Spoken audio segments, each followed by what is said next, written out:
Hello, welcome to another video. This is the first of a series of illustration vlogs going through my process of my personal illustration pieces. This recording goes back to January 2024, where I'm starting my first piece of a collection of artworks inspired by fairy tales and childhood stories. This project is a fun excuse for me to open up my book cupboard, looking at books I've kept as a kid, and my collection now. I love this research phase where I can look back on old books and get inspired.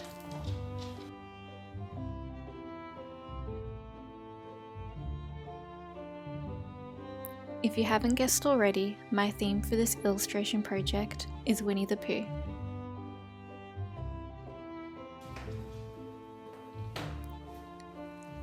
I love the research phase in a project, especially when you are reflecting on a topic you enjoy.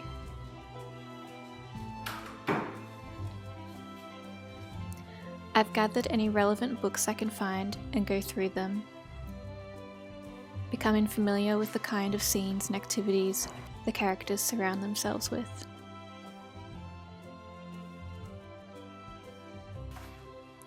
One scene that came up a lot was the toys having a picnic.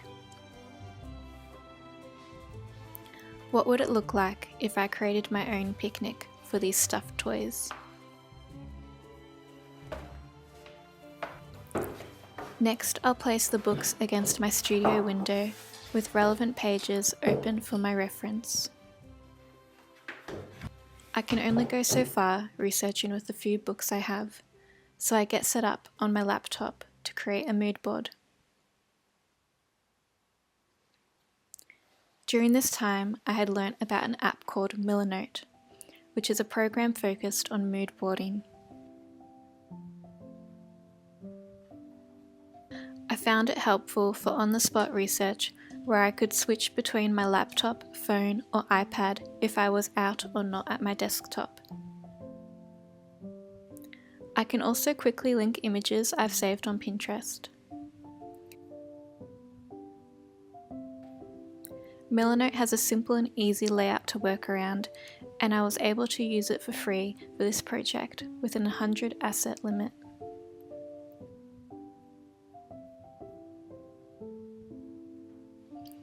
I've grouped out my mood board into sections, one section looking at book illustrations of Winnie the Pooh, one section looking at black and white ink drawings, and another referencing photos of picnics.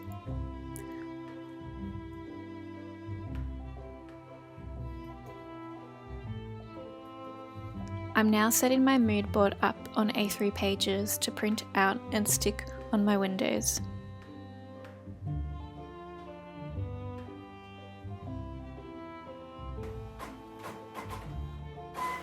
I don't always do this as it's an extra expense using unneeded paper and ink. But sometimes I also like the idea of having all my reference images in sight. It helps motivate me seeing all the images I'm inspired by. When I'm mood boarding for personal work, I go deep into the research process. I do this because I enjoy it and I like to have an in-depth view of what I could create. I don't have a strict deadline to work to as I'm creating for myself, so I like to enjoy the process and give it as much time as I want. In my day job as a graphic designer or for client work, this is not the norm. There would be fast turnarounds and a mood board would be a page with only key imagery. You would also be sharing it with clients or a team, and so would want to keep it simple and direct.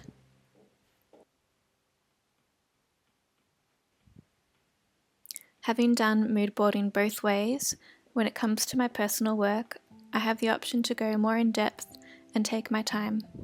I find it more enjoyable.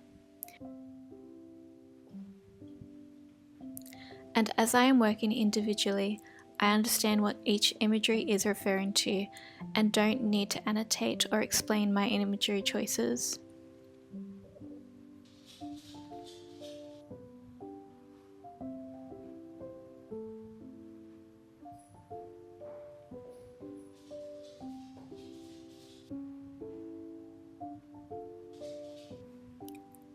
I'm now on the drafting stage. For any sketching or drafting work, I use Procreate on my iPad.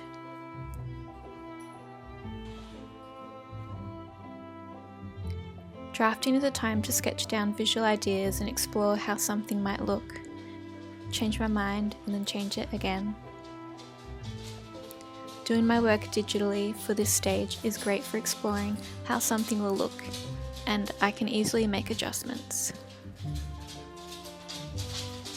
It is a quick way to undo any unwanted drawing and start again. Once I have an idea in my head of what I want to illustrate, I will do a very rough sketch as a one-off pass. In my process, this can appear very scribbly-like. So much so that some people wouldn't understand the visual. But luckily I do. I'm mapping out areas and layout within the piece, figuring out how big certain objects will be, how much of the page they will take up, where there is negative space, asking myself, am I creating a border? All these things are being translated during this stage as a rough idea of what the piece will be. When this is done, I will reduce the opacity of this layer and lock it. I then make a new layer and start sketching out a kneaded draft on top.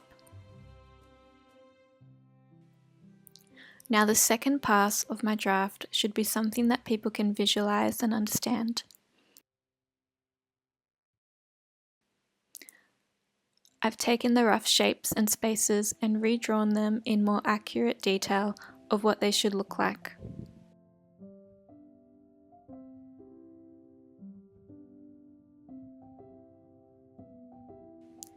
I'm creating my own version of this scene, but I also want it to be recognizable of the theme Winnie the Pooh.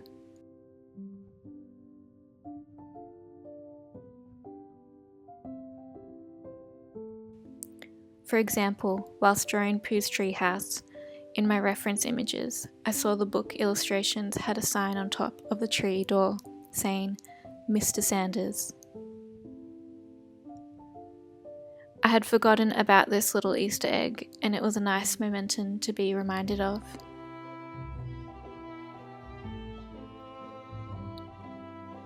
I love the idea of a picnic theme in this artwork. I think the scene complements the topic of Winnie the Pooh, as there are a few stories where they are having some sort of picnic.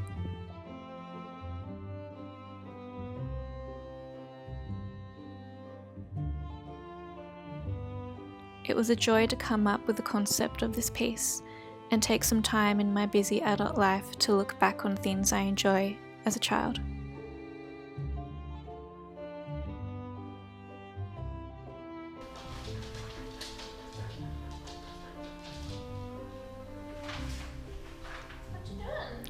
Now that my draft is complete, I'm setting up my studio to begin working on the final artwork.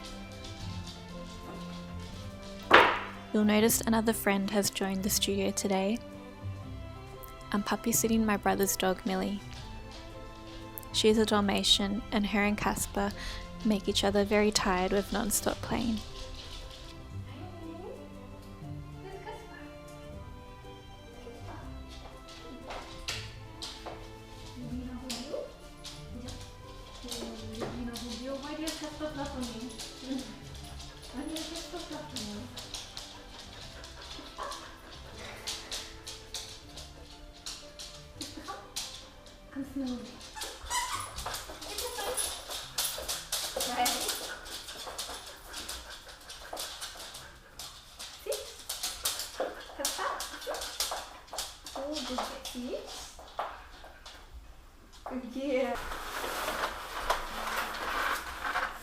I've got a big roll of Arches paper where every time I start a new artwork, I will unroll it and cut off the size of paper I plan to use.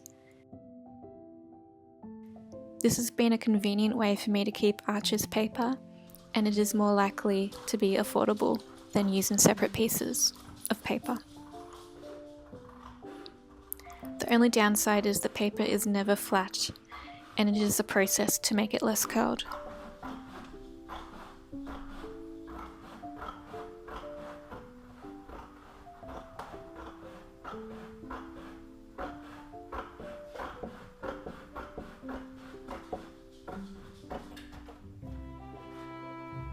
Once cut, I'll set up my light box on the studio table and place my draft and final paper on top.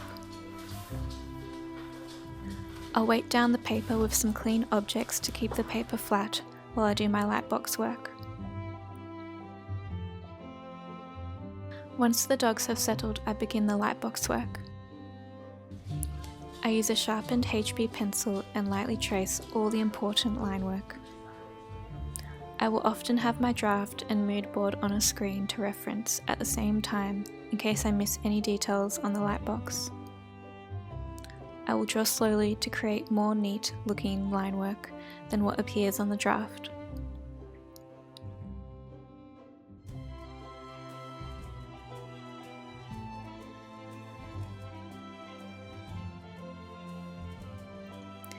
I will end my first video here for the Winnie the Pooh illustration.